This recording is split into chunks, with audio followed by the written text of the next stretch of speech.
जय Bhairav. Hello everyone, welcome back to my channel. तो guys, मैं आई हूँ सिलचर से 30 किलोमीटर दूरी पर। कहाँ आई हूँ, चलिए देख लेते हैं। आज मैं आई हूँ कपिल मुनि के आश्रम और यहाँ पर हिंदू धर्म की सारे रिचुअल होता है, जैसे कि पैता, शादी और पिंडदान सभी होता है। और हम लोग गंगा स्नान करते हैं ना बारूनी के दिन।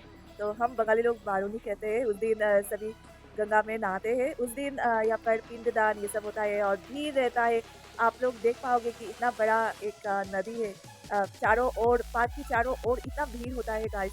और कपिल मुनि का आश्रम का एक महत्व है। जो लोग गया पिंडदान कर नहीं पाते हैं, ये लोग भी यहाँ के पिंडदान करते हैं। क्योंकि सभी के तो हालत ऐसा नहीं होता है कि गया में जाए और पिंडदान करे।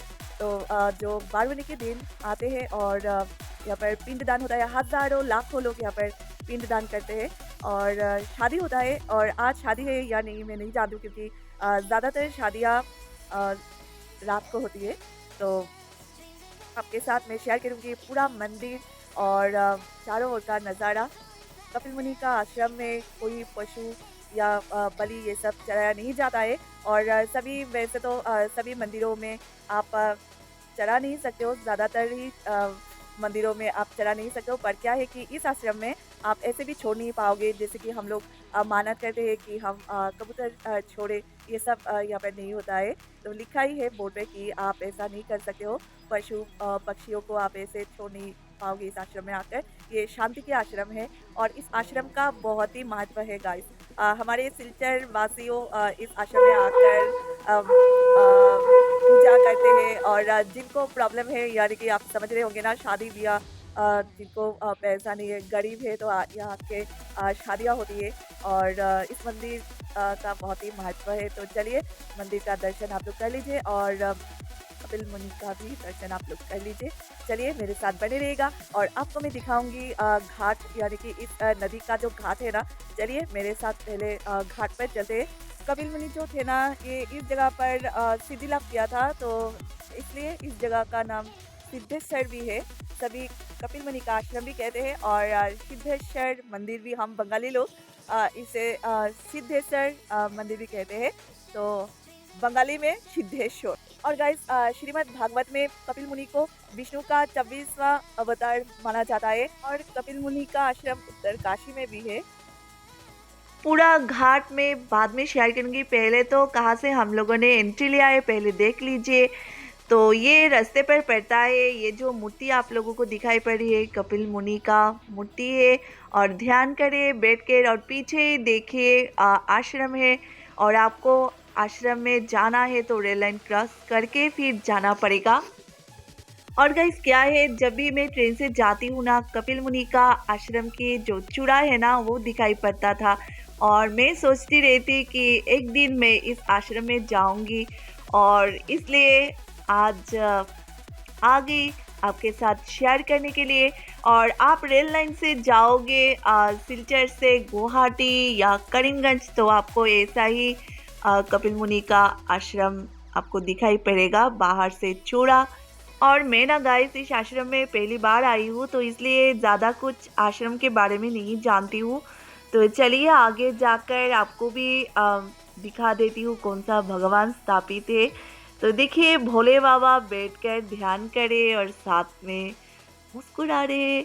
और ये हनुमान जी हाथों पर पहाड़ लेके खड़े हैं। और कुछ भी है जो आपके साथ शेयर करना चाहती हूँ। तो ऊपर देखिए एक छोटा सा कबूतर है जो बैठकर सो रहा है। तो चलिए मेरे साथ आप लोग भी आश्रम के अंदर चलिए। सीढ़ियों से होके आश्रम के अंदर जाना पड़ता है। और देखिए चारों ओर आश्रम का काम चल रहा है। और अभी तक पंडित जी नहीं आए, तो इसलिए हम लोगों ने धूप दीप अभी तक नहीं लिया है। क्योंकि वैसे भी मैंने सुना है कि मोमबत्ती जलाना मना है। तो इसलिए पहले तो पंडित जी आ जाए, इसके बाद हम पूजा करेंगे। पहले आश्रम का चारों ओर का नज़ारा आपके साथ शेयर कर लेती हूँ। और मैंने तो सुना है सारा दिन ही लोग आते जाते रहते हैं। कुछ लोग तो पूजा करने के लिए आते हैं, कुछ घाट पर फोटो खींचने के लिए, और कुछ घूमने के लिए, और कुछ लोग बैठकर शांति से भगवान जी का नाम जप करते हैं। और साधु भी है इस आश्रम में। 3 साधु थे, पर सामने जाकर बातें करूँ ये मुझसे हो नहीं पाया है। तो चलिए गाइस आगे चलते हैं, चारों ओर मंदिर का पहले दिखा देती हूँ, इसके बाद जो नदी है इसका कहानी आपको बताती हूँ। तो मंदिर के पास का जो बराक नदी है इसका एक कहानी है। मंदिर का पास का जो बराक नदी का पानी है कैसे गंगा पूजा के दिन यानी कि बारूनी के दिन कैसे गंगा जल जैसा पवित्र हो जाता है, वही कहानी आपके साथ शेयर करना है। तो देवराज इंद्र स्वर्ग की महाराजा इन्होंने यशमद यज्ञ किया और अश्वमेध यज्ञ 107 अश्वमेध यज्ञ उन्होंने किया था। और इससे ही इंस्पायर होके इस जगह का राजा थे सगर राजा, उन्होंने सोचा कि मैं ना क्यों अश्वमेध यज्ञ करूं। तो इन्होंने 108वां अश्वमेध यज्ञ का आयोजन किया और इसके लिए एक यश भी चुनकर रखा था। तो देवराज इंद्र ने सोचा कि मैंने इतना मेहनत किया, 107 अश्वमेध यज्ञ किया और इसका फल सगर राजा ले लेंगे, ये तो हो नहीं सकता है ना। तो इन्होंने क्या किया, जो सगर राजा यश चुनकर रखे थे इनको छुपा दिया कपिल मुनि के आश्रम में। और जब सगर राजा यज्ञ करना चाहते थे तभी अश्व उनको नहीं मिला, तो वो बहुत ही क्रोधित हुए और इनके 60,000 पुत्र थे जिनको उन्होंने भेज दिया कि जाओ तुम लोग मेरे अश्व ढूंढ के लाओ। फिर ये पुत्र ढूंढते ढूंढते पहुंच गए कपिल मुनि के आश्रम में और वहाँ पर ही उनको घोड़ा मिल गया और ये कपिल मुनि को ही दोषी ठहराकर इनको पीटने लगे। और कपिल मुनि बहुत ही क्रोधित हुए और 60,000 पुत्रों को एक साथ भस्म कर दिया। और सगर राजा का ही वंशज भगीरथ थे जिन्होंने शिव जी का आराधना किया और माता गंगा को धरती पर बुलाया अपने पूर्वजों को मुक्ति देने के लिए। और शिव जी के कहने से ही माता गंगा धरती पर आए और इनके पूर्वजों को मुक्ति दिया। और ऐसे ही कपिल मुनि के आश्रम से बहता हुआ नदी बह गया और ये बड़क नदी बन गया। और गाइस ये सच्ची घटना है, तो मुझसे कोई भूल चूक हो गई तो मुझे माफ़ कर देना। और देखिए सुभाष पौधा ले रहे, तो इस नदी के पार में ढेर सारे यानी कि लाखों हजारों धुतरे के पौधा है। तो सुभाष ने सोचा कि इतना सारा पौधा क्या करेंगे ये लोग, और वैसे भी बरसात के मौसम में ये सब डूब जाएगा, क्योंकि आप लोग जो पहाड़ देख पा रहे हैं ना सुबह जहाँ पर खड़े हैं ये भी डूब जाता है जब भी बरसात का मौसम होता है। तो देखिए अभी धुतरा का एक पौधा सुभाष ने ले लिया है और ये भैरव बाबा को बहुत ही पसंद है। सुभाष धतूरा का पौधा जो है ना वो लेकर जा रहे हैं क्योंकि हमारे घर में भैरव बाबा है और भैरव बाबा का प्रिय फ्लावर धतूरा है।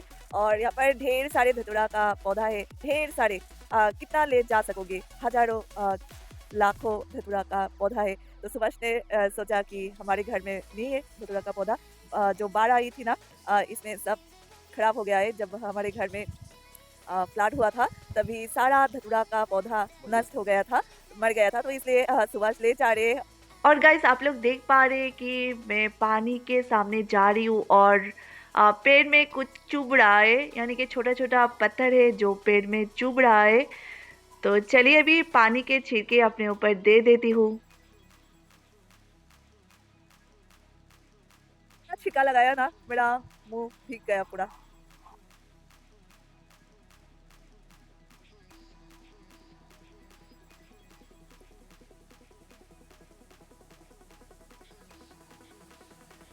तो चलिए अभी मंदिर के अंदर चलते हैं और पूजा दे देते हैं, दीप धूप जला देते हैं।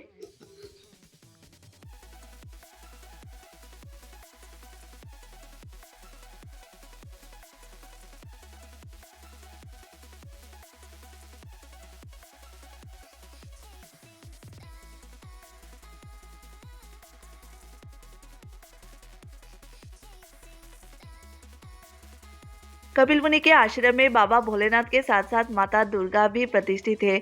और जब कपिल मुनि ने सिद्धि लाभ किया था तो शिव जी बहुत ही संतुष्ट हुए और इनको कहा कि कुछ वर मांगो। तो उन्होंने कहा मेरे आश्रम में आप प्रतिष्ठित हो जाओ। तो बाबा भोलेनाथ ने कहा कि मैं अकेले ही प्रतिष्ठित हो जाऊँ, मैं क्या अकेले ही रहूँगी आपके आश्रम में। तो कपिल मुनि ने कहा ठीक है बाबा, आप क्यों अकेले रहेंगे, माँ भी आपके साथ रहेंगे। तो इसलिए इस आश्रम में माँ दुर्गा भी भोलेनाथ के साथ है, और उनका प्रिय पुत्र भैरव बाबा भी साथ में है, हनुमान जी भी साथ में है, और शिव जी का प्रिय मित्र नारायण भगवान जी भी है। तो चलिए सभी का दर्शन कर लीजिए। इसके बाद आपसे शेयर करूंगी मेरे भैरव बाबा का गदा, जो मैंने पहली बार देखा है और मुझे तो बहुत ही अच्छा लगा, क्योंकि गाइस मैंने पहले कभी भी भैरव बाबा का गदा नहीं देखा है। तो चलिए आपके साथ शेयर करते हैं। पहले तो आप लोग नारायण भगवान जी का, शिव जी का, दुर्गा माता का दर्शन कर लीजिए, और इसके बाद चलते हम भैरव बाबा के घर की ओर। और गाइस मेरे मन में दुख भी था, क्योंकि आसपास में कोई मिठाई की शॉप नहीं है कि हम मिठाई खरीदे, और धूप दीप जला दिया पर मिठाई ले नहीं पाए हैं। तो इसलिए और एक दिन आना पड़ेगा। और चलिए अभी भैरव बाबा का गदा का दर्शन आप लोग कर लीजिए। तो ये मेरे भैरव बाबा का गदा है, और सामने ही देखिए त्रिशूल भी है। तो इनको नमन कर लेते हैं, और इसके बाद हम लोग कहाँ जाएंगे।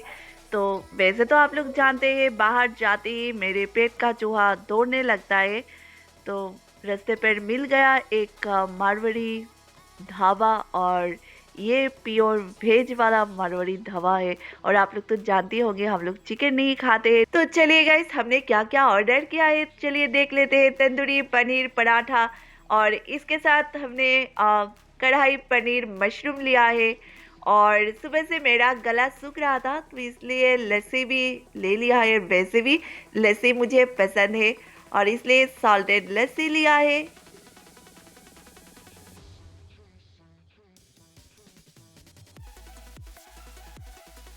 राइस यहाँ पे पूरा वेज आपको मिल जाएगा, चिकन नहीं है। और हमारे लिए अच्छा है क्योंकि वैसे तो हम चिकन नहीं खाते हैं ना, तो इसलिए ढूंढ ढूंढ कर हमें मिल ही गया ढाबा जिसमें चिकन नहीं है। तो चलिए अभी लस्सी पी लेते हैं। लस्सी अच्छा है।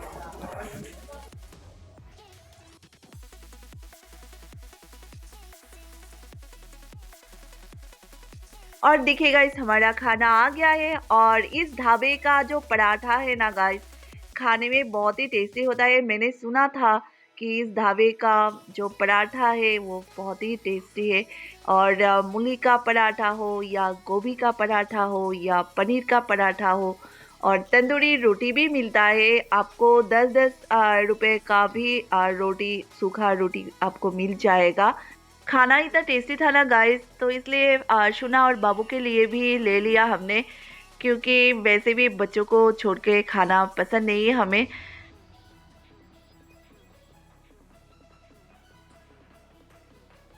और दिनों से शुना कह रही थी कि इस ढाबे पर मम्मी आओ, तो इसलिए मैंने सोचा क्यों ना ट्राई किया जाए। और खाना बहुत ही टेस्टी था।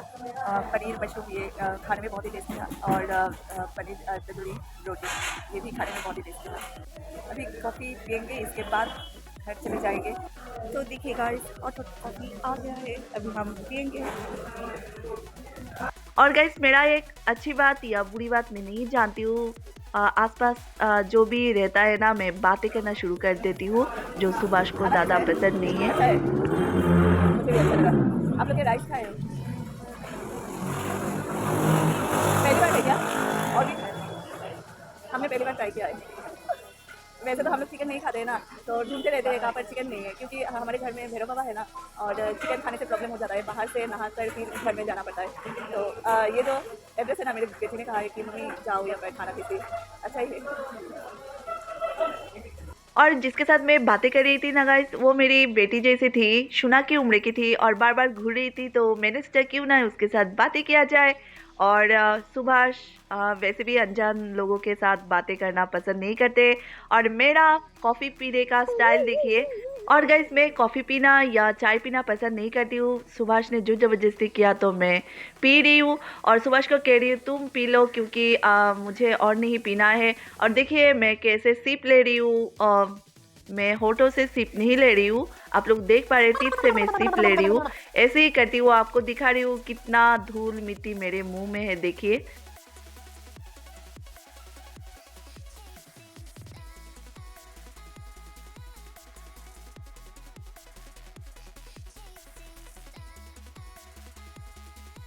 तो गाइस आज का वीडियो आपको कैसा लगा है ज़रूर बताना। अगर अच्छा लगा है तो लाइक शेयर कर देना और जो मेरे चैनल पे नए हैं प्लीज़ मुझे सब्सक्राइब कर देना। तो आज के लिए बस इतना ही, मिलते हैं नेक्स्ट वीडियो में, तब तक के लिए बाय बाय।